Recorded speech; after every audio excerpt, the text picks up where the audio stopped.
pas faire face à ta sainteté avec notre nature. Mais à cause de ce qui a été accompli à la croix, nous avons accès de t'approcher. Nous avons accès au Dieu d'être affecté par ta sainteté. D'être affecté par ta sainteté. Car rien de souillé n'entrera dans ta présence. Rien de souillé n'entrera dans ta présence. Rien de souillé n'entrera dans ta présence. Alors rien de souillé n'entrera dans ta présence. Voilà pourquoi nous disons gloire à l'agneau. Gloire à l'agneau. Gloire à celui qui est assis sur son trône. Gloire à celui qui vit à jamais. Gloire à celui qui nous touche. Gloire à celui qui nous affecte. Gloire à celui qui est le même hier, aujourd'hui et éternellement. Gloire à celui qui est en cellule. Gloire à celui qui appelle à l'invisible ce qui n'existait pas.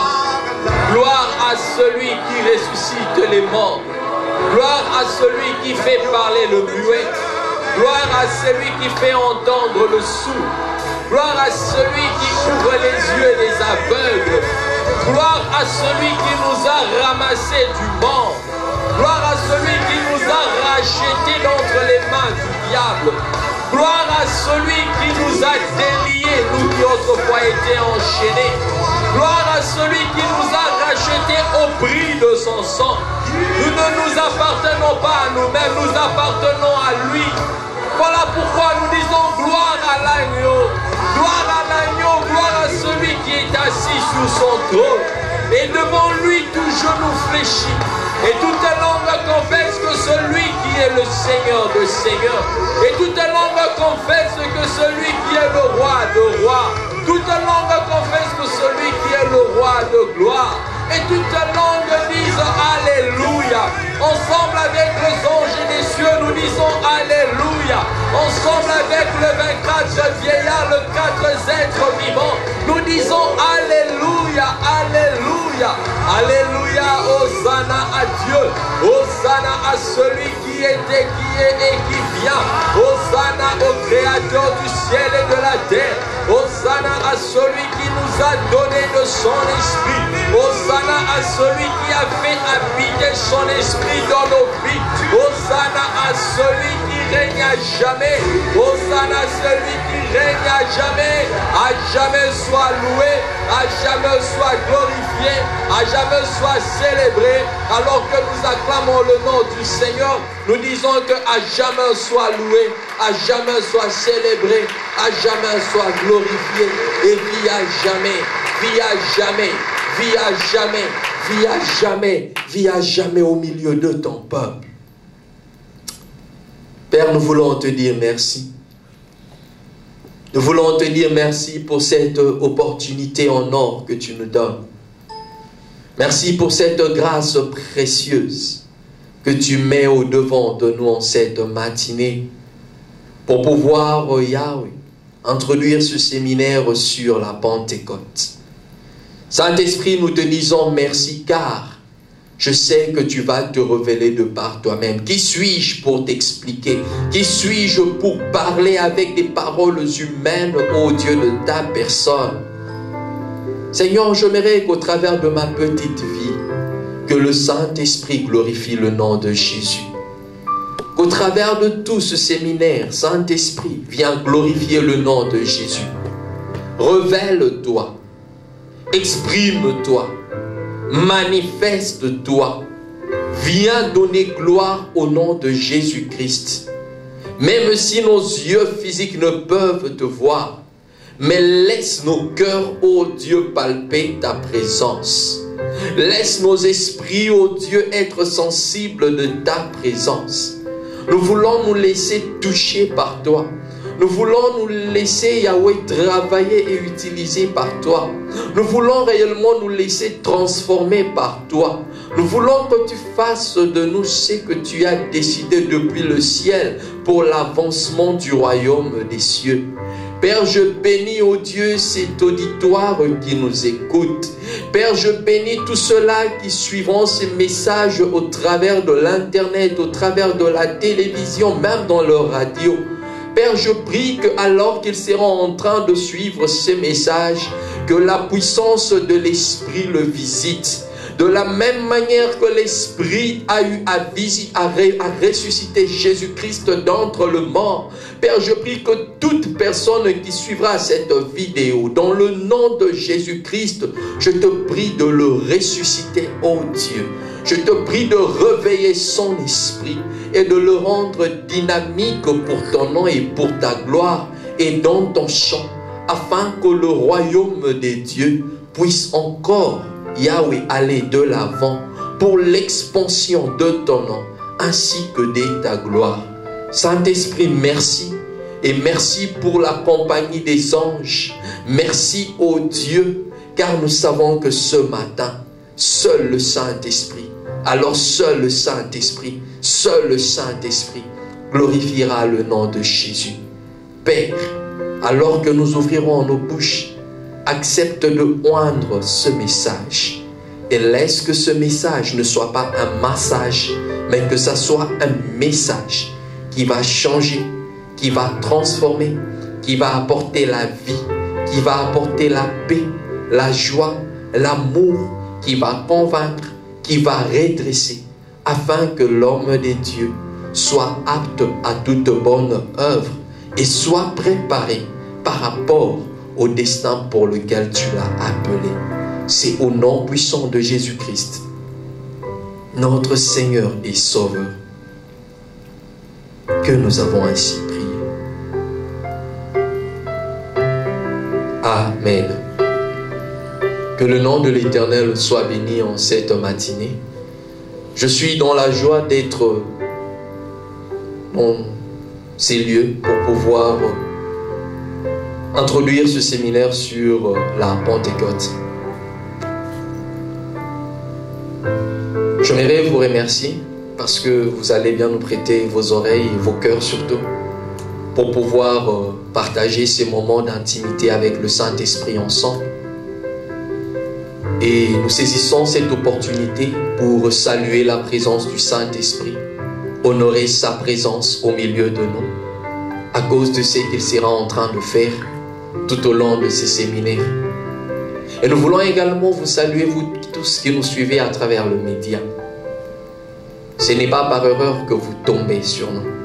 Le Seigneur a un plan merveilleux pour votre destinée, pour votre présent ainsi que pour votre avenir.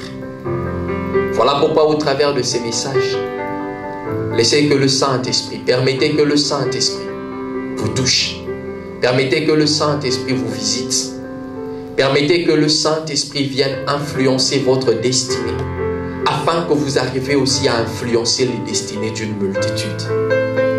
Que mon Dieu vous bénisse, au nom de Jésus-Christ. Amen. Bien-aimés dans le Seigneur, ce matin nous voulons lire la parole de Dieu dans Jean le chapitre 16, le verset 5 jusqu'au verset 15. Et ensuite nous lirons la parole de Dieu dans Actes le chapitre 1er, le verset 4 jusqu'à 8. Et à la maison nous pourrons lire Actes le chapitre 2, le verset 1er jusqu'au verset 13. Nous lisons au nom de Jésus, Jean le chapitre 16, le verset 5 à 15. Et les Écritures disent ceci. Maintenant je m'en vais vers celui qui m'a envoyé, et nul de vous ne me demande où vas-tu.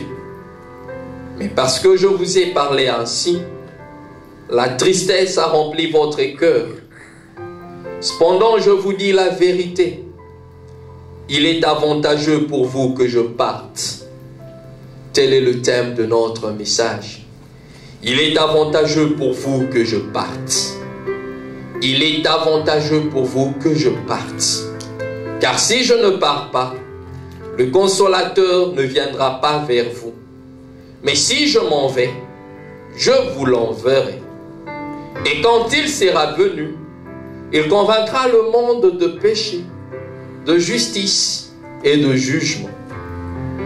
De péché parce qu'il ne croit pas en moi, de justice parce que je vais vers le Père, et que vous ne me verrez plus, de jugement parce que le prince de ce monde est jugé. J'ai encore beaucoup de choses à vous dire, mais vous ne pouvez pas le comprendre maintenant. Quand il sera venu, lui, l'Esprit de vérité, il vous conduira dans toute la vérité, car ses paroles ne viendront pas de lui-même, mais il parlera de tout ce qu'il aura entendu et vous annoncera les choses à venir. Lui me glorifiera parce qu'il prendra de ce qui est à moi et vous l'annoncera. Tout ce que le Père a est à moi. C'est pourquoi je dis qu'il prendra de ce qui est à moi et vous l'annoncera. Rapidement, nous allons dans Actes des Apôtres.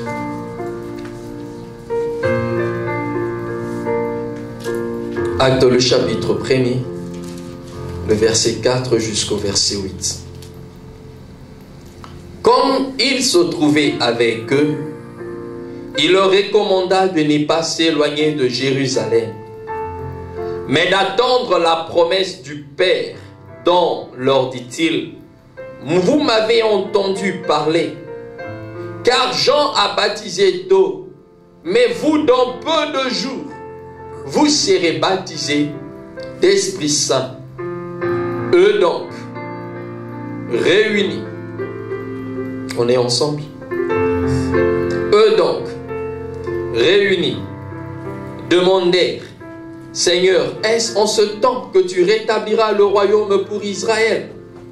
Il leur répondit, ce n'est pas à vous de connaître le temps ou les moments que le Père a fixés de sa propre autorité, mais vous recevrez une puissance.